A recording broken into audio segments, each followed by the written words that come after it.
Donc, bonjour à tous et bienvenue sur le Learn and Earn Crypto Podcast. Et cette semaine sur le podcast, on parle de DeFi et de staking. Donc, sur ce, bonne écoute.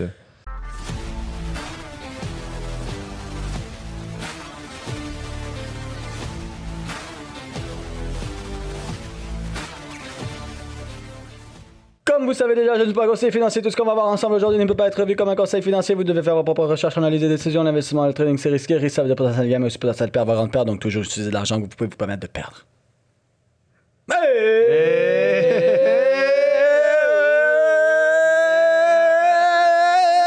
Yes! C'est quoi? Il décolle, là? C'est pas au décollage. Donc, on parle de DeFi, de stacking et stacking décentralisé, de liquid stacking. Beaucoup de gens qui m'ont posé des questions en plus dernièrement par rapport au stacking et tout ça, qui est une source de revenus que moi je trouve extrêmement intéressante. Mais avant que je commence à parler et que je n'arrête plus, qu'est-ce que vous en pensez? Veux-tu faire un retour par rapport à c'est quoi? La DeFi. La DeFi, c'est DEFI. Voilà. Donc, oui, qu'est-ce que vous en pensez? La DeFi, ça veut dire Decentralized Finance. Decentralized Finance, c'est finance décentralisée. C'est tout le côté finance, en fait, que ça soit certains stablecoins, certains protocoles de lending pour prêter ou emprunter de l'argent pour pouvoir générer des revenus de portfolio, etc. C'est tout ce qui est relié à la finance de la cryptosphère. C'est pour ça que ça s'appelle la DeFi, la finance décentralisée, qui est clairement un des gros piliers de la cryptosphère parce que sans argent, rien bouge. Hein? L'argent, c'est l'essence du marché, donc c'est extrêmement important qu'il y ait de l'argent dans le marché pour pouvoir faire en sorte que les projets sont liquides, se développent, etc. C'est pour ça que la DeFi, justement, c'est un des piliers majeurs comme secteur de la cryptosphère. Puis comment tu vois, mettons, l'innovation puis la régulation dans les prochains 3 à 5 ans dans ce monde-là? Dans le monde de la DeFi? Pour vrai, pour la régulation, je sais pas. Le côté innovation, ça n'arrête pas. On avait du stacking régulier, on a eu du stacking liquide, maintenant on a du restacking. Ensuite, on avait juste du borrowing, maintenant on a du borrowing, de prêt, on a des stablecoins décentralisés, on a comment ça s'appelle? Des dérivés, des produits dérivés, etc. Donc, c'est un secteur qui évolue de plus en plus. Beaucoup de principes même de la finance régulière qui viennent s'ajouter de plus en plus dans la finance décentralisée, dans la DeFi. Donc, côté innovation et évolution, ça fait juste commencer. Il y a un peu aussi des projets comme reliés à des assurances. Des assurances pour ta crypto. Exemple que tu aurais un hack aussi ou ça, où tu le mets dans un certain protocole, tu peux littéralement payer une assurance par mois pour que si jamais il se passe quelque chose, c'est une assurance, quoi. Donc une assurance pour certains NFT qui commencent à se faire, des assurances pour ta crypto, des assurances sur des protocoles, qui fait aussi partie de ce secteur qu'on pourrait dire de DeFi. Donc ça, c'est un secteur qui va juste continuer à se développer puis à innover, honnêtement. En tout cas, pour l'instant. On va voir dans 20 ans, c'est une autre histoire, mais pour l'instant, il y a de la place pour beaucoup d'innovation. Ouais. Puis côté régulation, est-ce que à date, tu as vu qu'il y a des secteurs, il y a des places qui devraient avoir de la régulation? Côté régulation dans la DeFi, je te dirais, c'est sûr qu'il peut y avoir il y a peut-être un peu plus de régulation qui va se faire côté borrowing, lending, mais je te dirais, la plus grosse régulation de la DeFi, c'est plus la fiscalité.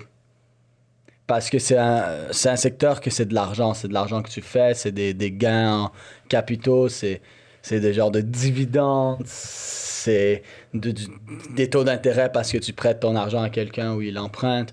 Donc c'est plus, le genre de régulation dans la DeFi, c'est plus des choses qui vont venir tourner autour de la fiscalité qu'autre chose.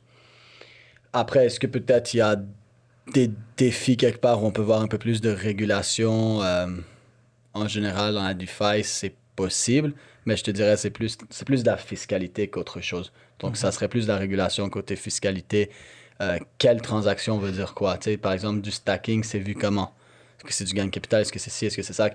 fiscalement, ça compte comme quoi comme transaction, puis comment tu es censé te faire imposer là-dessus. C'est plus autour de la fiscalité qu'il y a cette réglementation-là qu'autre chose, parce que mais DeFi, c'est la finance, c'est l'argent, tu vois. Puis, tu avais parlé tantôt, il y a beaucoup de concepts du système financier qui commencent à s'ajouter de plus en plus dans le monde de la DeFi. Est-ce que tu penses qu'il pourrait y avoir un certain type de rivalité ou avoir à long terme... ça va, Sam? Ouais. J'ai quelques petits challenges avec mon micro. Ouais. Ben, quelques rivalités, honnêtement, oui, parce que la DeFi... Hey, tabarouette. OK, c'est bon. La DeFi, dites-vous, c'est l'évolution des finances traditionnelles. Donc, on passe dans un milieu financier où on a plus de contrôle sur notre argent, où on peut venir faire plus de choses sans avoir des autorisations, banques, etc. Tu sais, comment est-ce que toi, tu pouvais prêter de l'argent à quelqu'un avant? Ça avait besoin d'un gros contrat ici et ça, puis blablabla, ou si tu prêtes de l'argent, c'était à un ami. Mais là, imagine pouvoir prêter de l'argent avec des taux d'intérêt sur un contrat intelligent où tu te fais rembourser avec une sécurité et paix d'esprit comme si tu étais une banque, mais tu es un individu qui passe à travers un protocole. So, la DeFi, la finance décentralisée, pour moi, c'est l'évolution de la finance traditionnelle. La finance traditionnelle, c'est un peu comme un dinosaure. Les banques, c'est un peu comme les dinosaures. Et ça, c'est l'évolution c'est la prochaine étape, en fait, après ça. Donc, pour moi, ça fait aucun doute qu'il y a une rivalité, mais c'est pas une rivalité entre les banques et la DeFi.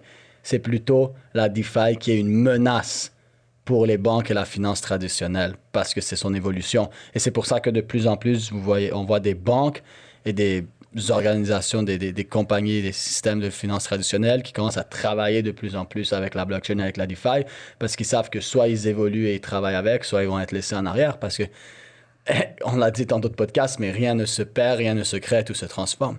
Mm-hmm. La DeFi, c'est la transformation, l'évolution de la finance traditionnelle qu'on connaît. OK. Puis, certaines personnes, ils disent que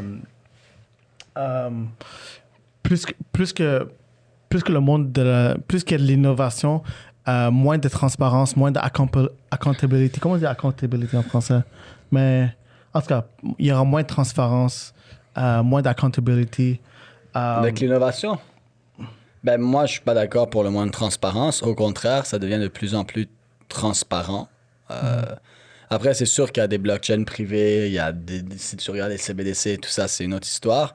Mais dans la finance décentralisée, dans les protocoles décentralisés, au contraire, il y a une transparence encore plus présente. Maintenant, en plus, il y a beaucoup de proof of treasury, où tu peux littéralement voir vraiment ce que le protocole a, ce qu'ils sont en train de faire, ce qui se fait voter. Si c'est un DAO, ben, c'est la communauté qui vote et tout. Donc, il y a une transparence encore plus présente que la finance traditionnelle. La finance traditionnelle, ça, c'est le truc le plus opaque de la planète. C'est dur d'avoir quelque chose de plus opaque que ce qui se passe en finance traditionnelle. Donc non, pas du tout. Je pense que c'est beaucoup plus transparent. OK. Et un peu plus tôt, on parlait d'aligner des podcasts, c'est vraiment comme 100% éducatif, puis rentrer dans un peu plus de détails. Surtout depuis le début, le sujet, il est excellent, c'est de la belle information. Mais ce serait quoi, disons, les 3, 4, 5 astuces que tu donnerais à un débutant qui veut se lancer dans la DeFi et dans le staking, autre que tu dois t'éduquer? Si on le sait, les gens, ils doivent s'éduquer déjà si tu le comprends pas juste... Je pense que tu n'as pas écouté les podcasts. Ouais. Mais ce serait quoi les first steps, les premières étapes? Ben, tu dois t'éduquer. Quand tu rentres dans la DeFi, tu vas commencer à voir beaucoup de choses qui sont des gros appâts du gain. Donc, tu vas avoir des potentiels de faire des trucs comme tu as l'impression que tu peux faire 15, 20, 50% par mois en retour sur ton portfolio, des choses comme ça. C'est la plupart du temps faux, il faut que tu fasses extrêmement attention. Il y a des dangers. Il y a des dangers. Il y a des gens qui vont dans des liquidity pools avec du certain farming et tout ça, où tu vas avoir genre des 75% par mois, mais en fait, il faut que tu gardes la liquidité dans ton pool de farming, par exemple. Si c'est hybride, si c'est avec un stablecoin, mais il faut que tu gardes, par exemple, si Ethereum explose, mais ça vient débalancer ton pool, il faut que tu le rebalances. Sinon, tu vas avoir de la perte impermanente sur la valeur du token. Fait que ça, c'est des choses très techniques que les gens comprennent pas trop. Et ces trucs techniques, ça peut vraiment faire en sorte que même si ton token est en train d'augmenter, pour la projection, la valeur augmente, tu es quand même en train de faire des pertes parce que tu comprends pas ces processus très techniques qui peuvent se passer dans la DeFi. So, ce que je dirais au début, comme astuce justement, c'est de vraiment faire attention à ces choses-là, comme du liquidity pool, farming et tout ça. Je connais des gars qui font beaucoup d'argent, mais ils passent la journée là-dessus, là, d'un pool à un autre. Donc, je dirais, la plus grande astuce, c'est de commencer avec des choses plus simples, d'aller vers des protocoles qui sont les gros protocoles, des gros projets qui sont là depuis longtemps. Quelque chose qui peut être intéressant, c'est de comprendre le mécanisme derrière ce protocole. Par exemple, si je veux faire du lending, borrowing, mais je peux aller vers des gros projets comme AAVE qui sont déjà solides. Aller vers des projets qui ont un gros TVL, Total Value Locked. Ça veut dire que c'est l'argent qui est lock dans ce projet-là. Aller dans des projets qui sont donc plus mis en place, qui sont transparents, que vous pouvez voir ce qui se passe dessus. Faites attention aux gros pourcentages super attirants. 10, 15, 5% par année dans du stacking, sur des projets, c'est bien. Puis là, on pourrait aller vers la tokenomie, mais ce n'est pas le sujet. Mais c'est aussi relié à la tokenomie et l'évaluation d'un projet, de pourquoi tu ne veux pas un stacking qui est explosé au plafond. Borrowing, ça peut être intéressant, de lend de l'argent à travers des protocoles comme AAVE.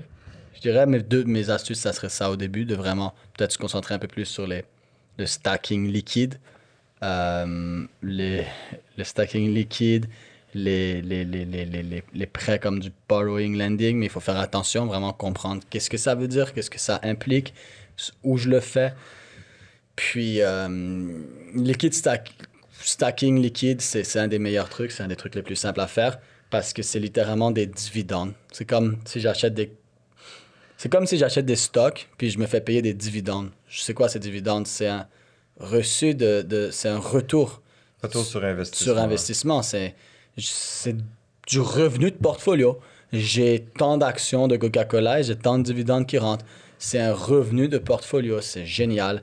Je fais de l'argent sans avoir à vendre mes actions, sans trader, sans rien, mais juste parce que je les possède. Mais le stacking, pour les projets que justement, c'est des proof of stacking, des POS, il faut que les gens valident les transactions. Et dans cette validation de transactions, c'est qui le fait? C'est les nœuds. Les nœuds et les validateurs viennent donc valider les transactions et se faire payer une partie des frais. Toi, tu peux te faire payer cette partie des frais en stackant. Tu n'as pas besoin de vendre ta crypto, tu n'as pas besoin d'être en train de trader. C'est des revenus gratuits purs qui viennent de ton projet, de tes projets, de ton portfolio. Le revenu de portfolio, c'est un des meilleurs trucs. Et ça, tu peux le faire avec du stacking ou, par exemple, du liquid stacking. On m'a posé beaucoup la question. Le liquid stacking dans les protocoles décentralisés comme, par exemple, Lido, qui fait beaucoup de liquid stacking il faisait pour Solana, pour Polygon, pour Ethereum, etc. Si maintenant je mets quelque chose à stacker, il est bloqué là. D'accord? Si je vais de base, je mets un Ethereum à stacker, mon Ethereum est bloqué. Je dois donc déstacker mon Ethereum et je ne fais plus de revenus dessus. Même si c'est flexible, hein, parce que quand je stack, il y a plusieurs possibilités. Ça peut être flexible, ça peut être 3 mois, 6 mois. Si c'est bloqué pour 3 mois, ben ça veut dire que peu importe ce qui se passe dans le marché, je ne peux pas retirer cet Ethereum tant que ça ne fait pas 3 mois. Si c'est flexible, je peux le sortir quand je veux. Mais quand je le sors, ça n'empêche plus que je ne suis plus en train de stacker. Donc cet Ethereum qui est pris en stacking, si je mets des Ethereum en stacking, cette valeur est là, je ne peux pas les utiliser pour rien faire. Le liquid stacking, ce qui est intéressant justement qu'ils avaient amené, puis là maintenant il y a du restacking, puis du liquid restacking, mais je ne vais pas rentrer là-dedans, sinon l'épisode va être vraiment long, donc je vais juste parler de liquid stacking qui est l'évolution du stacking. C'est que si par exemple je viens sur Lido et je stack mon Ethereum, ils vont me donner un token qui est du STETH, Stacked Ether. C'est un token qui fait juste être la même valeur c'est environ la même chose à quelques dollars près, qu'un Ethereum. Et maintenant, dans mon wallet, j'ai ce stack Ethereum. Et ce stack Ethereum, si par exemple j'en ai mis 5 à stacker, je peux prendre ces 5 stacks Ethereum, qui sont 5 vrais tokens, qui valent par exemple $3,000 chacun, qui par exemple, si c'est environ le prix d'Ethereum, Ça va être ça. Et je peux prendre ces tokens-là et maintenant aller faire d'autres choses. Je peux aller faire du borrow lending.